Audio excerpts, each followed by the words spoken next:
નમસ્કાર, ગુજરાત 18 લાઈવમાં આપનું સ્વાગત છે। સ્કૂલ ઓફ એક્સલન્સ અંતર્ગત ડભોઈ તાલુકાના કનાયડા ગામ ખાતે ધારાસભ્યના હસ્તે શાળાનું ખાતમુહૂર્ત કરાયું। ડભોઈ તાલુકાના બાળકોની અભ્યાસમાં ઉન્નતિ થાય તે માટે ધારાસભ્ય શૈલેષભાઈ મહેતા દ્વારા જૂની શાળાઓને નવી બનાવવા હાકલ કરાઈ છે। ત્યારે વધુ એક શાળા જે ઘણા સમયથી તોડી પાડવામાં આવી હતી, ધારાસભ્યના હસ્તે તેનું ખાતમુહૂર્ત કરવામાં આવ્યું। 8 ઓરડાવાળી નવીન શાળા 1 કરોડના ખર્ચે કનાડા ગામે નિર્માણ પામશે। વિદ્યાર્થીઓમાં આ બાબતને લઈને ખુશી જોવા મળી રહી છે।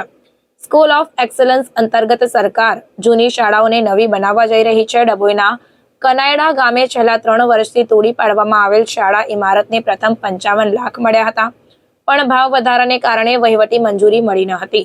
ધારાસભ્ય શૈલેષભાઈ મહેતા દ્વારા આ શાળા બનાવવા કાર્યવાહી કરવામાં આવી અને તાત્કાલિક ધોરણે 1 કરોડ રૂપિયા મંજૂર થયા અને હવે આ શાળાને પહેલા 5 ઓરડાની બનાવવાની હતી, જેની જગ્યાએ હવે ધોરણ 1 થી 8 ના બાળકો માટે 8 ઓરડાની નવી શાળા તૈયાર થશે, જેનું ખાતમુહૂર્ત ધારાસભ્ય શૈલેષભાઈ મહેતા દ્વારા કરવામાં આવ્યું। આ પ્રસંગે જિલ્લા પંચાયત ઉપપ્રમુખ વકીલ અશ્વિનભાઈ પટેલ, મહામંત્રી સુખદેવભાઈ પાટણવાડિયા, તાલુકા પ્રમુખ દિનેશભાઈ પટેલ, દીક્ષિતભાઈ બારોટ, તાલુકા પંચાયત પ્રમુખ રાજેન્દ્રભાઈ તડવી સહિત શિક્ષણ વિભાગના અધિકારીઓ હાજર રહ્યા હતા। નવી શાળાની કામગીરી શરૂ થશેની વાત જાણી વિદ્યાર્થીઓ અને ગ્રામજનોમાં ખુશીની લહેર જોવા મળી। ઘણા વખતથી અહીંયા શાળા બાબતનો વિવાદ હતો। શાળાનું મકાન જર્જરિત થઈ ગયું હતો અને એના કારણે વિદ્યાર્થીઓને બેસવામાં તકલીફ પડતી, પણ પહેલા 55 લાખ મંજૂર થયા હતા, 5 ઓરડા હતા અને ભાવને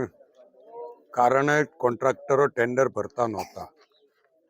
આ વખતે એમાં ફેરફાર કરીને 5 ના 8 ઓરડા કરવામાં આવ્યા છે અને 55 લાખની જગ્યાએ હવે 1 કરોડ રૂપિયા મંજૂર કરવામાં આવ્યા છે અને આ શાળાના મકાનનું આજે ભૂમિપૂજન કરવામાં આવ્યું છે, જે છેલ્લા કેટલાક વખતથી આ વિસ્તારના ગામના વાલીઓની ફરિયાદો હતી।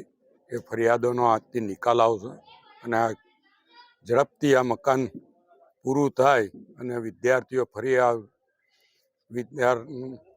ભવનમાં ભણતા થાય, વિદ્યાના મંદિરમાં ભણતા થાય ને એમની કારકિર્દી ખૂબ જ સુંદર બને।